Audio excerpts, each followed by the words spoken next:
क्या मुझे नौकरी छोड़कर खुद का बिजनेस स्टार्ट करना चाहिए?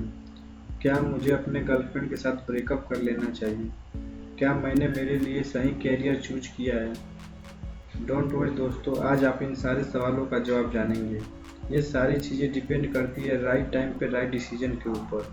और फैक्ट ये है कि हम में से 90% से ज़्यादा लोगों को ये पता ही नहीं होता है कि सही डिसीजन कैसे लिया जाए। चलिए देखते हैं जनरली लोग कैसे डिसीजन लेते हैं। कैरियर चूज करने के मामले में वो अपने पेरेंट्स और रिलेटिव से ओपिनियन लेते हैं, बिना ये सोचे कि वे लोग इस मामले में एक्सपर्ट हैं भी या नहीं। रिलेशनशिप के मामले में वो अपने दोस्तों से ओपिनियन कलेक्ट करते हैं, उनके वो दोस्त जिनकी ऑलरेडी 7 बार से ज़्यादा ब्रेकअप हो चुका हो। दुनिया में सबसे सस्ती चीज़ है ओपिनियन। सबके पास ओपिनियन का पूरा भंडार होता है। हर कोई अपना ओपिनियन फ्री में देने के लिए राजी रहता है, अगर कोई उसे एक्सेप्ट करने के लिए भी राजी हो। जब आप कोई डिसीजन लेते हो तब आप ओपिनियन से भाग जाते हो, तो आप कभी भी किसी भी चीज़ में सक्सेसफुल नहीं हो सकते। हालांकि हर इंसान यही कर रहा है, जो कि बिल्कुल भी गलत है। तो अब मुझे आपके साथ सही रास्ता 3 सिंपल स्टेप में शेयर करने दीजिए।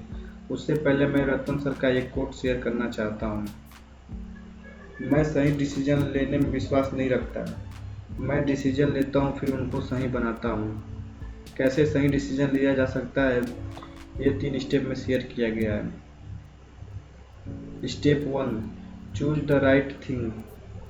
जब आप 2 चीज़ों को लेकर कंफ्यूज होते हो और आप जानना चाहते हो कि सही कौन सा है, तो पहले खुद से ये सवाल पूछिए कि मेरे लिए कौन सा सही है। दूसरे के लिए वो भी शायद ना भी हो, लेकिन मेरे लिए कौन सा सही है। क्या वो 50 सालों तक सुबह 9 बजे से लेकर शाम 5 बजे तक एक ऐसा काम करना जो मुझे बिल्कुल भी पसंद नहीं हो, या फिर एक ऐसा काम करना जो मुझे बहुत पसंद भी हो और मैं उस काम के बारे में पॉजिटिव भी हूँ। अगर वो चीज़ आपको निगेटिव आंसर देती है तो उसी वक्त छोड़ दीजिए। खुद की ज़िंदगी किसी दूसरे की ज़िंदगी जीकर वेस्ट मत कीजिए।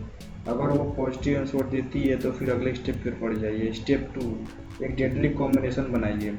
डेडली कॉम्बिनेशन तब बनता है जब आपका मन और बुद्धि एक साथ काम करने लगता है। सोचिए, आपके पेरेंट्स चाहते हैं कि आप डॉक्टर बनो, आप एक फोटोग्राफर बनना चाहते हो, और जब आप वो सवाल खुद से पूछा जो मैंने स्टेप 1 में बताया था, तो आपने देखा कि फोटोग्राफी का आपको पॉजिटिव आंसर दे रहा है। आप अपने फाइनेंशियल कैरियर को लेकर डर रहे हो। अगर आप फोटोग्राफी चूज करते हो तो ये डर आपके अंदर आ रहा है, फैक्ट और नॉलेज की कमी की वजह से, क्योंकि दुनिया में ऐसे हज़ारों फोटोग्राफर हैं जिनकी फाइनेंशियल साइड किसी डॉक्टर से 100 गुना बेस्ट है। तो इस डर को ओवरकम करने के लिए आपको सिर्फ फैक्ट और नॉलेज लेना होगा। आपको रिसर्च करना पड़ेगा कि इस फील्ड में क्या क्या स्कोप है, कितनी क्षमता है, और फ्री में ओपिनियन को ज़रूर अवॉइड करना। फिर एक टाइम आएगा जब आपका मन और बुद्धि दोनों सपोर्ट करेगी, आपको उसको पकड़ के रखना दोस्तों। स्टेप 3, डिसीजन जल्दी लीजिए पर चेंज धीरे धीरे कीजिए।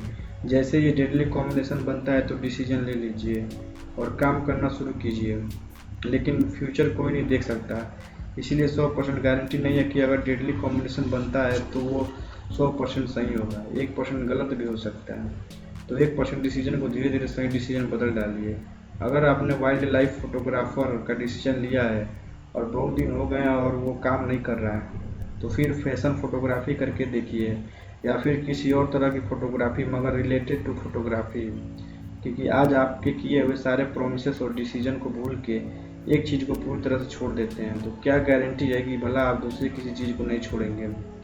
मैंने ये सीखा थिंक एंड ग्रो रिच से, बाय नेपोलियन हिल, चैप्टर 8 से सीखा है। अगर आपको ये वीडियो काम का लगे तो ज़रूर अपने दोस्तों के साथ फेसबुक और व्हाट्सएप पर शेयर कीजिए।